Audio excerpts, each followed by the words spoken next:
Hello, reason to me first. ఈనాటి నుంచి మీ ముఠాతో నాకు ఎటువంటి సంబంధ బాంధవ్యాలు లేవు. మీకు తెలిసిన శశిభూషణ్ నిన్న రాత్రితోనే మరణించాడు. ఈ రోజు నుంచి కొత్త శశిభూషణ్ కొత్త జీవితం మొదలెడుతున్నాడు. బెదిరించినా భయపెట్టినా లాభం లేదు. నన్ను వదులుకోండి, నన్ను మర్చిపోండి. ఇవే నా పాత జీవితానికి ఆఖరి మాట. బాయ్.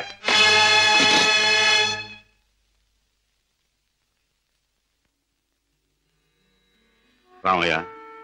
అయ్యగారు, ఆ వెలుగు చూసావా రామయ్య? అది రోజు ఉదయించే సూర్యుడు వెలుగు కాదయ్య. నా చీకటి బ్రతుకులో మొదటిసారిగా ఉదయించిన సూర్యుడు. ఆ వెలుగులో కొత్త అందాలతో నా కొత్త జీవితం ప్రారంభమవుతుంది. రామయ్య, నాకు సహాయం చేయాలి. ఏమిటయ్యగారు? నాకు ఈ రోజు నీ బట్టల జత ఒకటి కావాలి. అయ్యగారు, ఆశ్చర్యపో, నిజంగానే ఆస్తి అంతస్తు ఏదీ ప్రదర్శించని అతి మామూలు దుస్తులు కావాలి. నా సంపాదనతో కొన్నది ఏదీ నా దగ్గర ఉండకూడదని నా కొడుకు చెప్పాడు. అందుకే నీ దుస్తులు నాకు అవి ధరించి అతి సామాన్యమైన మనిషిగా నా కొడుకు దగ్గర పెడతాను. అలాగే అయ్యగారు.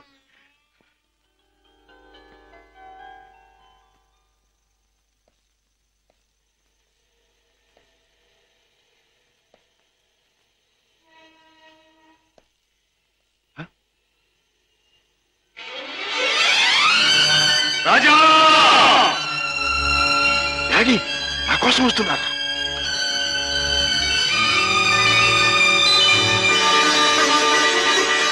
డాడీ! రాజా!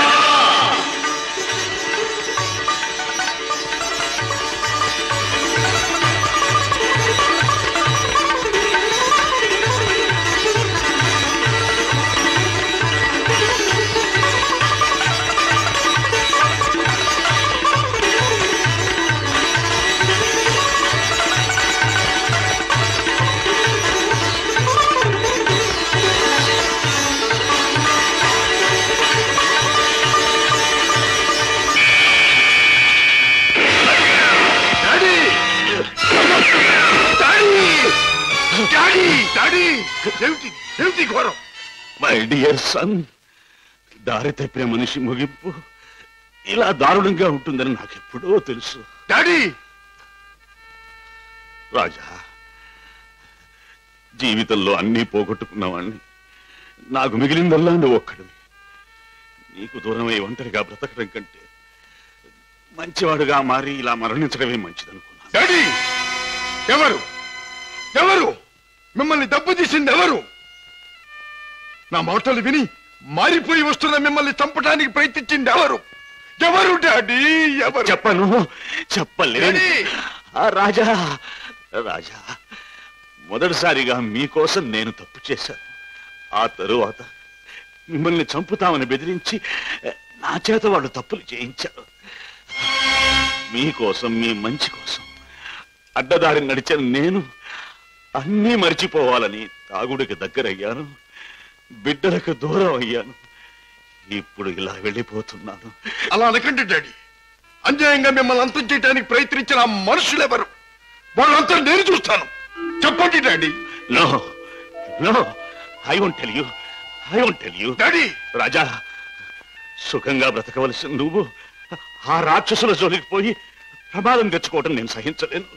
రాజా, డాడీ! రాజా, నిండు మనసుతో ప్రేమించే కన్న కొడుకు చేతిలో కన్ను మూయటం కంటే నాకు వేరే అదృష్టం ఏం కావాలి? డాడీ! ఏం కావాలి? Daddy! Good bye my son. Daddy!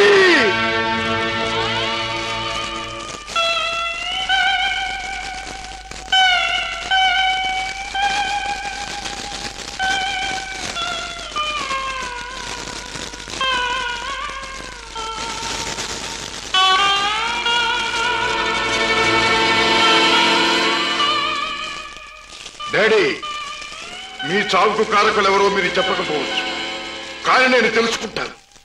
కన్న కొడుకుగా నా తండ్రిని తప్పిన వాళ్ళ అంతం చూడటం నా కర్తవ్యం. ఆ నా కర్తవ్యం నెరవేరుస్తానని మీ చిట్టి మీద ప్రమాణం చేస్తున్నా.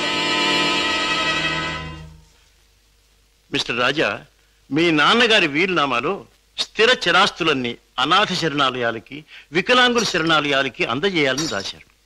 నాకు రాసిన లెటర్లో కూడా కావాలనే తాను ఇలా చేస్తున్నానని, దీనివల్ల తనకు ఆత్మశాంతి, తన బిడ్డలకు మనశ్శాంతి కలుగుతుందని కూడా రాశారు.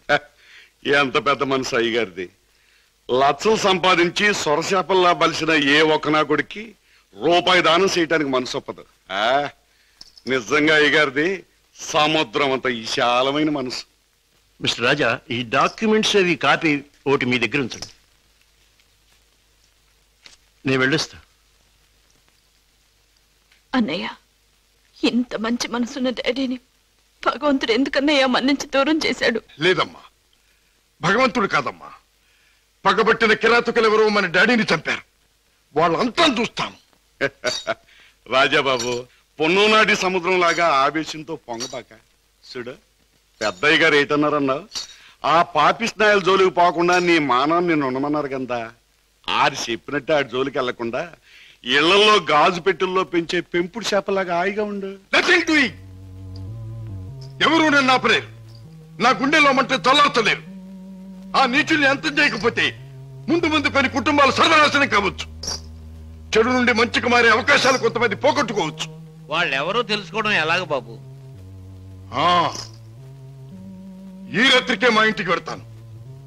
మా నాన్నగారికి అది పరిశీలిస్తే ఆ హంతకుల విషయం కొంతైనా నాకు తెలియవచ్చు.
మిస్టర్ రాజా, ఇతనికి ఏం ప్రమాదం లేదు. రేపు ఉదయానికి కళ్ళు తెరిచి మాట్లాడగలిగే స్థితిలో ఉంటాడు. Thank you doctor. With your permission ఈ రాత్రికి నేను ఇక్కడే ఉంటాను. అలాగే మిస్టర్. ఓకే. నెక్స్ట్. అన్నయ్య, ఏం జరిగిందన్నయ్య? ఇక్కడి నుంచి ఫోన్ రాగానే నీకే ప్రమాదం జరిగిందోని నేను కంగారు పడ్డాను. మరేం పర్వాలేదమ్మా. డాడీ చావు కారకులెవరో తెలుసుకుందామని మన ఇంటికి వెళ్లే ఆధారాల కోసం వెతుకుతున్నాను. ఇంతలో హఠాత్తుగా ఇద్దరు రౌడీలు నా మీద పడి చంపడానికి ప్రయత్నించారు. పాపం, వాళ్ళ కోరిక తీరలేదు. బావా, మీరు ఆ ముఠా విషయం మర్చిపోతే మంచిదేమో. వాళ్ళని పట్టుకునే ప్రయత్నంలో మీకు ఏదైనా ప్రమాదం జరిగితే? కిషోర్, వాళ్ళు బయటపడే సమయం దగ్గర పడింది. అదిగో ఆ మంచం మీద స్పృహ లేకుండా పడి ఉన్నాడే, ఆ వ్యక్తి ఆ ముఠాకి చెందినవాడు. రేపు ఉదయానికి కళ్ళు తెరుస్తాడు. వాడి ముఠా వివరాలు హరికథ చెప్పినట్టు చెప్తాడు. ఏదేమైనా ఇక ముందు ఆ గొడవలకి వెళ్ళకన్నయ్య. పిచ్చి తల్లి, కంగారు పడకమ్మా, వెళ్ళిరా. వస్తాం బావా. నాతో ఎప్పుడు ఏ అవసరం వచ్చినా ఫోన్ చేయి. Thank you. చలో మేనల్లుడు, చలో. టాటా. వస్తానయ్య. అలాగే. ఇవాళ చెప్పిన పని నమ్మకంగాను చాకచక్యంగాను చేసుకొచ్చినందుకు ప్రతిఫలం అందుకోండి. జగ్గు, ఖాన్, జానీ. హలో కిషోర్, నువ్వు కూడా డబ్బు అందుకోవడానికి తగిన వార్తలు ఏమైనా పట్టుకొచ్చావా? నేను చెప్పే కబురు ఎంత విలువైనదో నువ్వే నిర్ణయించుకో బాస్. మా బావ చేత పట్టుబడ్డ బహదూర్ స్పృహ లేకుండా ఆసుపత్రిలో పడున్నాడు. రేపు వాడికి స్పృహ రాగానే బలవంతాన వాడి చేత మన రహస్యం అంతా రాబట్టుకోవాలనుకుంటున్నాడు మా బావ. గుడ్ గుడ్, చాలా ముఖ్యమైన వార్త తెచ్చా. అందుకో ఈ డబ్బు. కిషోర్, పట్టుబడ్డ ఆ పరమాత్ముడు కళ్ళు తెరిస్తే నీ బావ బెదిరించడం ఖాయం. దాంతో వాడు మన జీవిత చరిత్రలన్నీ గడగడా చదివేస్తాడు. కనుక వాడు కళ్ళు తెరవకూడదు, వాడికి తెల్లవారకూడదు. Kishore, wait wait. ఆ శుభకార్యం అంటే వాణ్ణి చంపే శుభకార్యం నీ చేతుల మీదుగానే జరిపిస్తే ఈ డబ్బంతా నీది. బాస్, ఏమిటి నువ్వనేది? వాడిని నేను హత్య చేయాలా? నో, అది నా వల్ల కాదు. బాస్, నా గురించి నీకు బాగా తెలుసు. హత్యలు, రక్తపాతాలు, దొంగతనాలు, దోపిడీలు ఇలాంటి అఘాత్యలు ఏమి చేయని నీకు ఆ రోజు చెప్పాను. ఏ రోజు? నీ ముఠాలో చేరిన రోజునే. అడ్డదారిలో నడుస్తున్నా ఇలాంటి అఘాయిత్యాలు నా చేత చేయించలేవు, ఎంత డబ్బిచ్చినా సరే. All right, all right. అయితే మహాపురుషుడు అయిన నువ్వు మామూలు పనొకటి చేయి. ఏమిటది?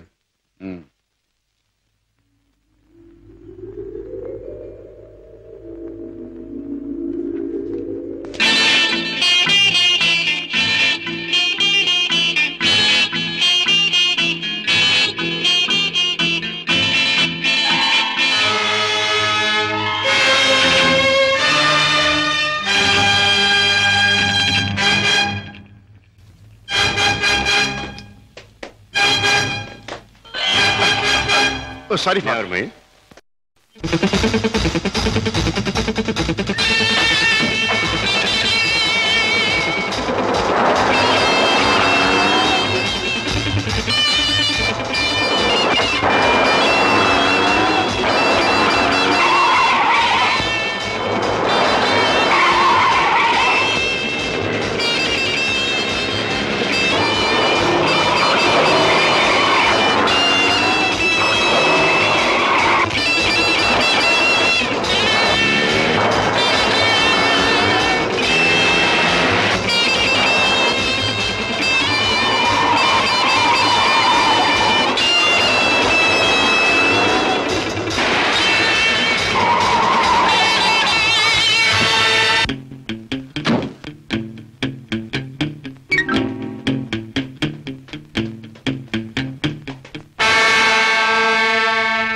బాస్, నువ్వు అనుమానించట్లే మా బావ ఆ వార్డులో కాపు కాశాడు. నన్ను చూసి వెంటపడ్డాడు. నేను అతను ఆసుపత్రి నుంచి బయటకు వచ్చేలా చేశాను. కనుక మన జాని తన పని తేలిగ్గా ముగించుకుండొచ్చు. బాస్, ఏమాత్రం తేడా లేకుండా పని జరిపేశాను. వాడి ప్రాణాలు తీసేశాను. Very good, very good. చేసిన పనికి అందుకోండి బహుమానం. కిషోర్, జానీ చేసిన పని కూడా నువ్వే చేసుంటే ఇది కూడా నీదే అయ్యుండే. Johnny, by the by Kishore, నీ వెంట తాచుపాములా తరుముకొచ్చిన మీ బావ నీ ముఖ సౌందర్యాన్ని చూడలేదు కదా? లేదు, అతను నన్ను ఏమాత్రం గుర్తించలేదు. Very good. ఇక మనల్ని గురించి అనుమానించడానికి మీ బావకు ఏ ఆధారమూ లేదు. ఈ సందర్భంగా మనకి దొరికిన ఆధారాలు రెండు. ఒకటి కర్చీఫ్. దానివల్ల ప్రయోజనం ఏముంది బాబు? ముక్కు ముది తుడుచుకోవడం తప్ప. బాబాయ్, కాస్త బుద్ధి ఉపయోగించి చూడు. కారులో కర్చీఫ్ దొరికింది అంటే ఇది ఆ కార్ డ్రైవ్ చేసిన వాడిదే అయి ఉండాలి. దీని మీద కే అనే అక్షరం ఉంది అంటే వాడి పేరు కూడా కే అనే అక్షరంతోనే ప్రారంభం అవుతూ ఉండాలి. సరే, రెండో ఆధారం ఏమిటి? ఆ కారు బ్లూ స్టార్ క్లబ్ దగ్గర ఆగింది అంటే ఆ క్లబ్ కి ఆ ముఠాకి ఏదో సంబంధం ఉండి ఉండాలి. ఇవాళ సాయంకాలం క్లబ్లో నువ్వు ఈ గిటార్ వాయిస్తున్నావు. ప్రత్యేకంగా దీన్నే ఎందుకు వాయించాలి? ఇదో పరమ పవిత్రమైన గిటార్ అని కాదు. దీనిలో మనం ఒక దొరబాబుకు అందజేయాల్సిన వజ్రాలు ఉన్నాయి. ఇవిగో. గుడ్. దీన్ని ఎలా అందజేయాలి? సింపుల్. ప్రోగ్రాం జరుగుతుండగా మధ్యలో నువ్వు ఆ తీగ తెంపేస్తావు. నీ ముందు కూర్చున్న ఆ దొర టేక్ దిస్ మ్యాన్ అని తన దగ్గర ఉన్న గిటార్ నీకు అందిస్తాడు. నువ్వు థ్యాంక్ యూ వెరీ మచ్ అని దీని వాడికి ఇస్తావు. ప్రోగ్రామ్ అయిపోయాక నువ్వు టాయిలెట్స్ లోకి వెళితే వాడు డబ్బు పెట్టి నీకు ఇస్తాడు. That's all. Okay? Ladies and gentlemen, మీలో ఎవరైనా సరే మా club top pop singer mister Kishore Kumar తో పాటలోనూ ఆటలోనూ పోటీ చేయవచ్చు. పోటీలో గెలిస్తే ఫ్రీగా మా క్లబ్ లైఫ్ మెంబర్షిప్ సంపాదించవచ్చు. ఎవరైనా పోటీ చేసేవారున్నారా?